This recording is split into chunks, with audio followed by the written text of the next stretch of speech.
This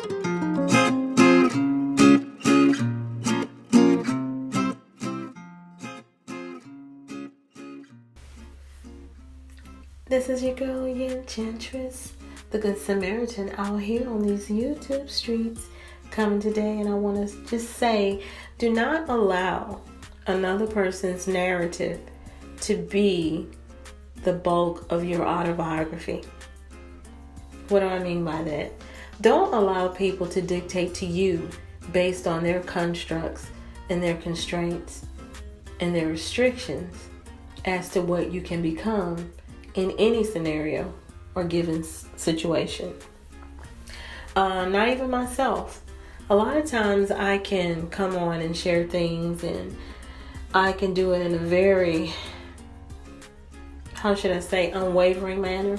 And even in that unwavering, I can be so intrusive into another's personal space that it comes off as if I'm mandating that what I experience and what is truth for me, that it has to be that way for you. And I want to say that I'm not that way. And if I've come off that way, I apologize, because that does happen every now and then. And I'm not beyond reproach. But I want to just let you know that there are just some of us, probably you under the sound of my voice, that have always understood without words who they were. And when others would come, even sometimes parents or grandparents or loved ones, try to dictate that we're something else based on their limited experience with you, that you become somewhat combative, if it's not even just with words. And I found myself at that place, especially when I was younger. I don't do it so much now because I'm pretty matured in my existence, that I don't need to argue with anyone about who I am.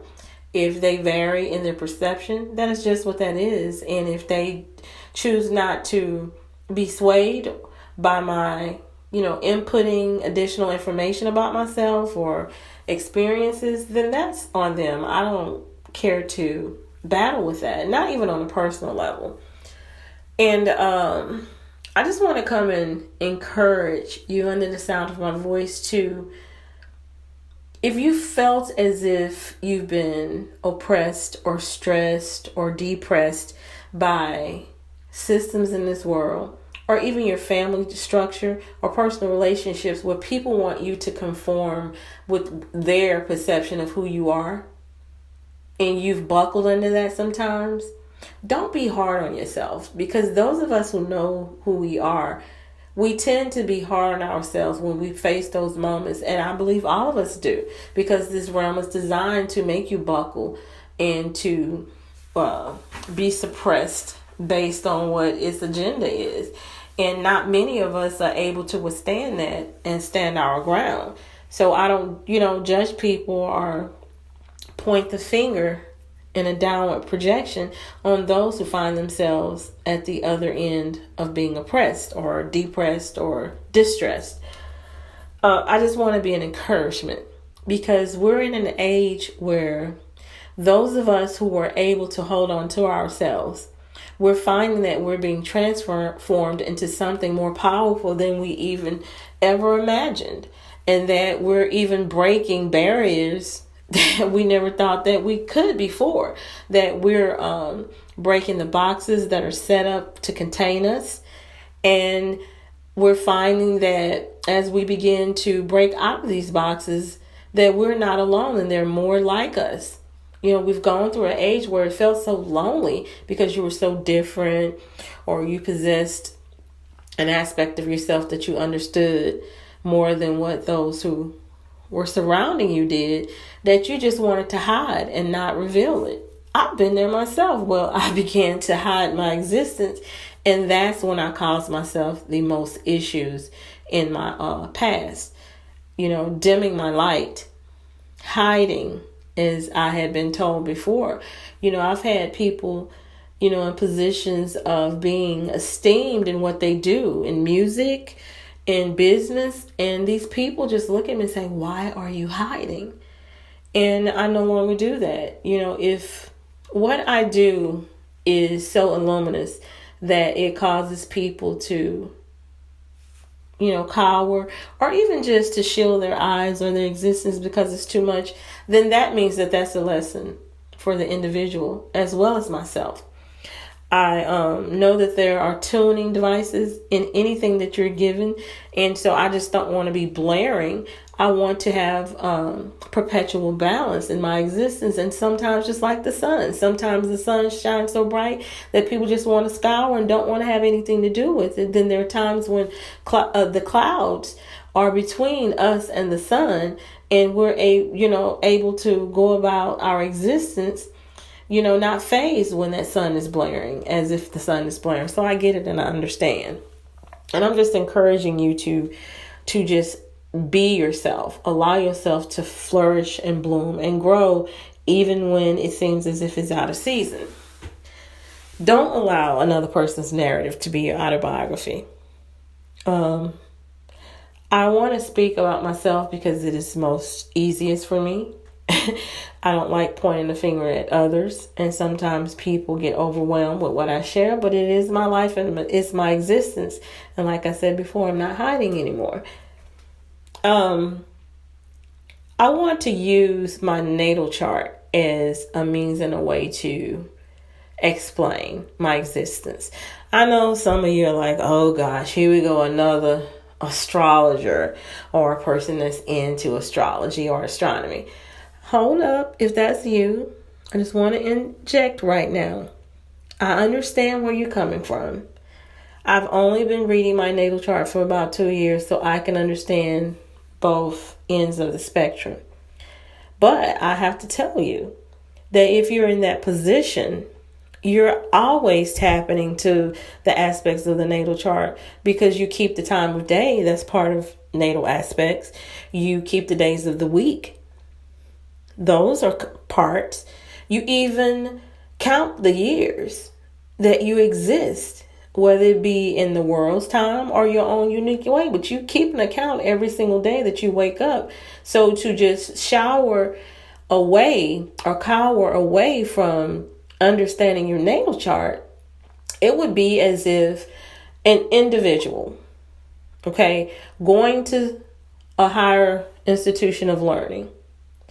And at that higher institution of learning, there are curriculum, classes, and degrees that are achieved in your personal existence with your personal specifics attached to these assignments and these classes and these degrees. But you go to college to master in something other than yourself.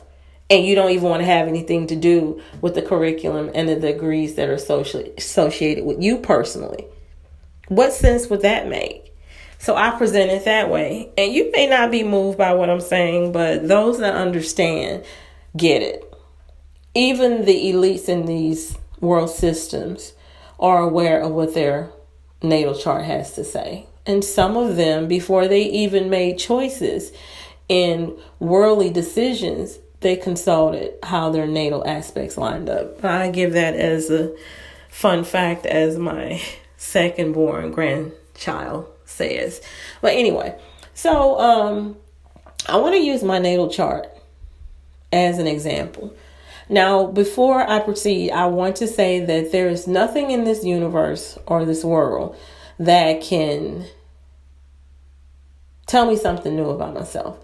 The only thing you can do is expound and give me the perspectives of individuals that see my existence and how they have a perspective on how I exist. Now that may be something new to me, but nothing can give me anything new about what I know about myself. It's going to either be confirmation or expounding. That's my belief. And I'm open to if I'm in error, but that's just where I am now. So when I took to reading my natal chart by the unction of my firstborn, who was born under the fixed star Regulus and who was a true Leo, he said that I needed to see these details. And I'm grateful that he did that because it has been very exciting. It has been very illuminating. It has been very voluminous for me, these experiences. And sometimes it makes me laugh. There are certain aspects in my chart that when I went to read the chart, it said that you're the type of person that can take on multiple tasks at one time to proficiency, to success. And you're the type of person that probably has more than 7 or 8 tabs open, at one setting, within one setting of, your cellular phone or your computer. And I chuckled at that because that's true, because my granddaughter always says, Nene, why do you have so many tabs open? Because to her it's aggravating, but to me it's just the way that I exist. So that's funny. That's just a minor aspect. But going into my existence, I'll take you back to a little history. Anyone that knows and loves me will definitely say, they'll say I'm kind, I'm stubborn, I'm intelligent, but I'm not normal. I'm sure that there's some of the things that they would definitely say. And these people you could probably pick people that don't even know each other. But those are things that I know that people from various aspects of interacting with me, personally, business-wise, and just casually, they tend to say about me. And I can be a bit much. And sometimes people that don't know me and meet me from day to day who have an issue with it, because you're going to either love me or you're going to hate me. There's no in between. They think that I'm just being extra sometimes. But I'm not. I'm just being myself. So let me give you a little bit of my history. I came into this realm in a very peculiar manner. My mother experienced things that no one can explain to me as of this date, and she never really went into detail. But during her carrying me, she kind of just checked out. And I wouldn't say to a level of needing psychiatric help. I just think it was her way of dealing and coping with what she was going through. And I also believe that it was cosmically designed to protect me while in utero. And, she had one older sibling, and the first child was still. So this was the third. I was the baby. And she gave me as much information as possible. And she's no longer with us. So recently, I've had contact with her sister, who has always been very dear, candid, and frank, even about the ugly specifics in my family tree. So she is the person of history, of historical importance. She is the one that I collect data from, specific data about my bloodline that most family members don't want to talk about, and some do. And she has been the source of my history. And I've been compelled as of recent, because she's well into her 80s, to collect more information that I was a little gray on now that I'm a little older. And I contacted her, and we began to talk about the family and about my great-great-grandparents, just a lot of different things. And she spoke about my mother. And I asked her, what was my mother going through that she just kind of checked out from every day life with the world around her. And she was close to my mom, and she said, I don't know.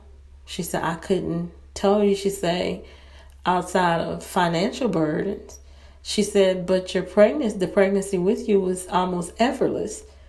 And she recalled the day that my mom went into labor, and she called my aunt, her only sister, to come and, retrieve my sister and care for her while my daddy took her to deliver me. And she did. So she came and got my sister, took her to their mother, and she went back to the hospital. And she said by the time she got back, my mother had delivered me. And she was prancing around like she hadn't had a baby. And she was bewildered. She was like, what the heck? She said, you were just pregnant. She said, you've done all this and you're just up and about so vibrant. And she also made note that I was the most calm, peaceful baby she had ever experienced. My sister was totally opposite. And I began to listen, and something compelled me to question her so that I could have a perspective about how she viewed me.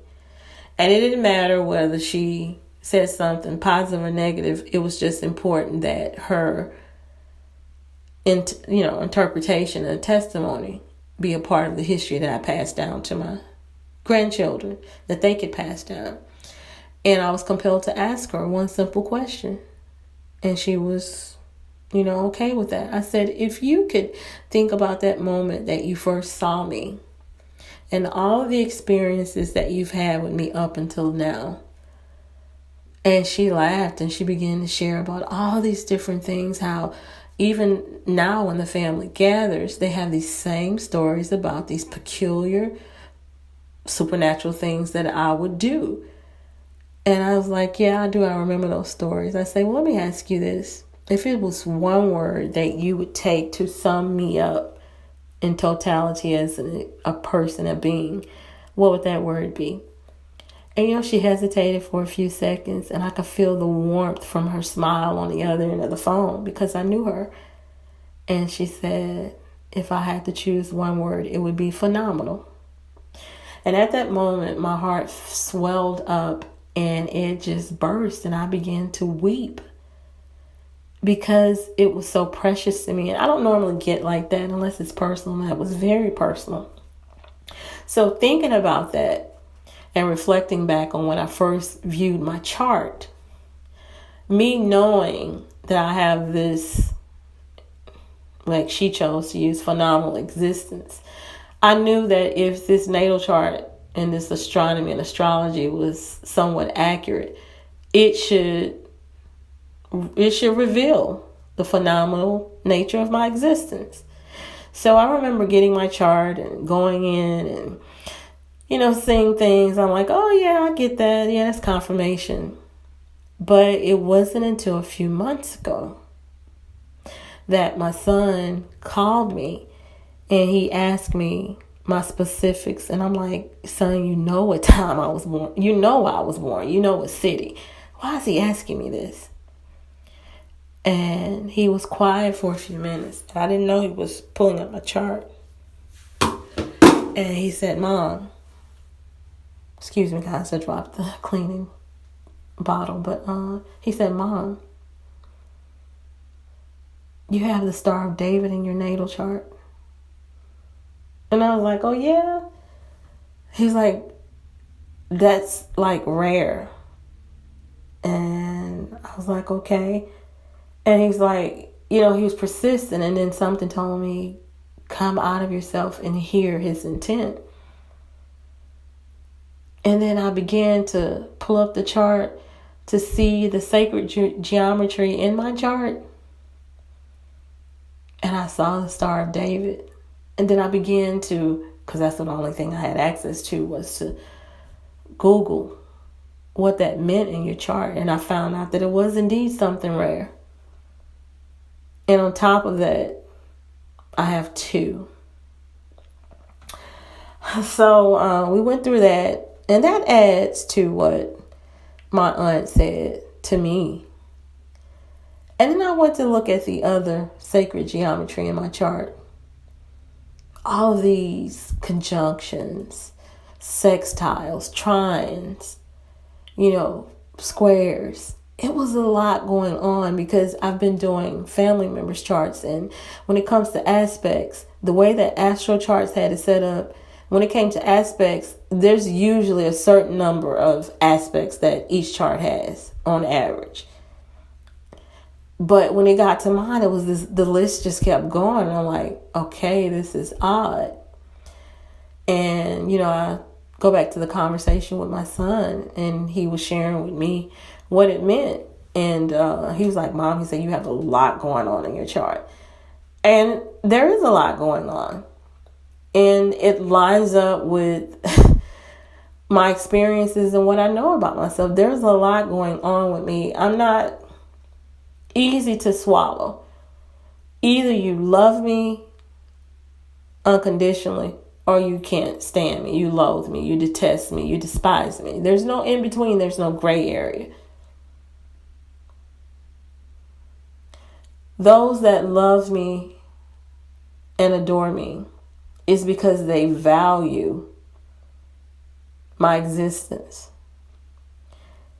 And those that don't are usually people who are accustomed to attempting to possess the existence of others to success. You know what I'm saying? Those individuals who want to be controlling of someone else's existence. And so those are usually the individuals that I have an issue with. They say I'm too much, or it's just too much for them to deal with. And I get it. But this is not some game I'm playing. And I hear people say, oh, you meet people on the internet, you don't know them. I'm an exception. The people that love and know me, those I do business with, or I close associates, they'll tell you this is just who she is. I don't know any other way to be. I don't know how to turn it off and be something else. There's so much going on with me that there's no room for me to even pretend to be anything else. There's just no room for it. And over the years, I have learned to balance it. I've tried to dim it and be something else. And that's when I found myself in the worst case scenarios. And I can truly say that I came into this realm with the possibilities, and anything that has been depressive or detriment, I brought it on myself. It's when you look at my chart, and I will share it when this audio is over, but I have 2 stars of David. I have like 4 grand trines, 4, 5 T-squares, 5, 6, 7, 8 cradles, castles. It's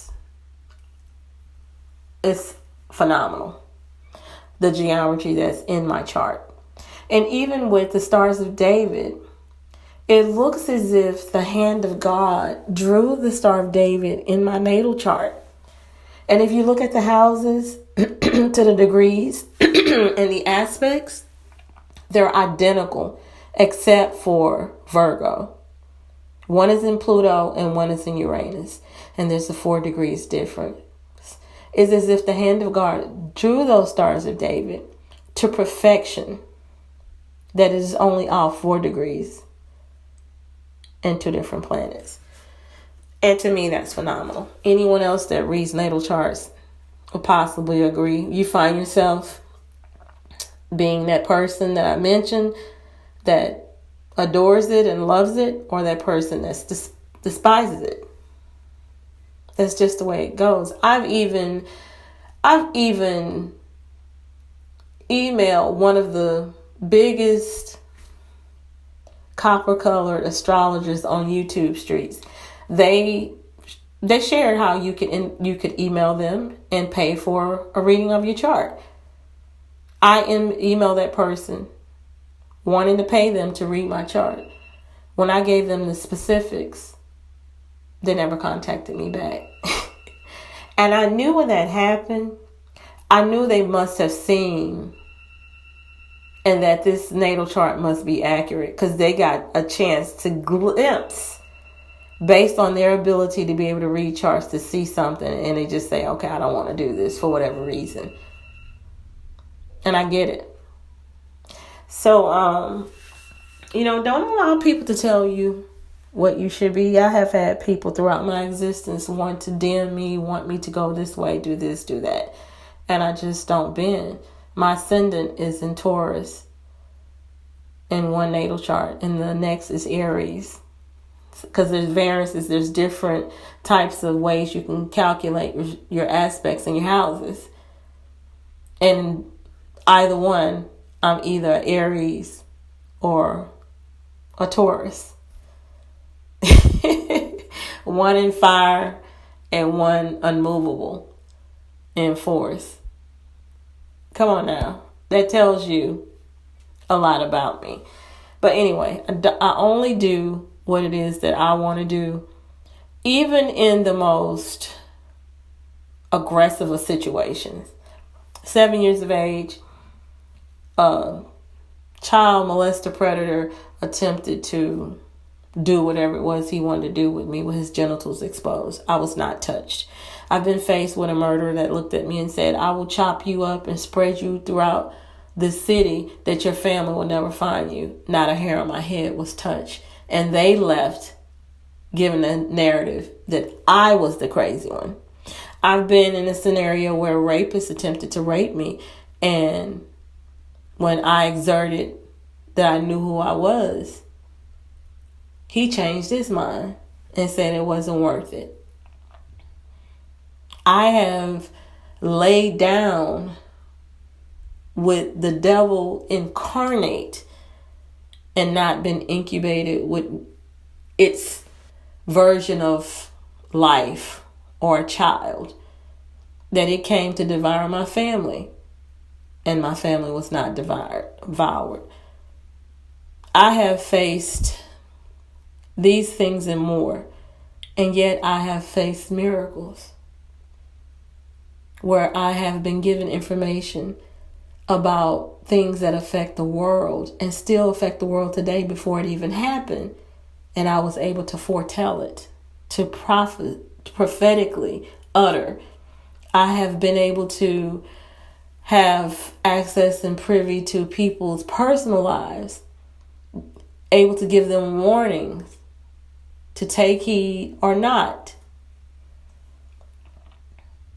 I have had a rich existence where angelic beings have taken the time to come into this realm, to touch me in familiarity, to let me know that they know I exist so that I will be aware. So it's been a wonderful journey. And I'm excited about what's to come. And I'm here to encourage you to allow yourself that volume to bloom, to be that seed that blooms peculiarly out of season, that blooms where others have professed that there's doom, to be vibrant and full of life in an environment where gurus tell you there's nothing but cancer and death. You are an exception. You under the sound of my voice. Do not allow another person's narrative of you be the total of your autobiography.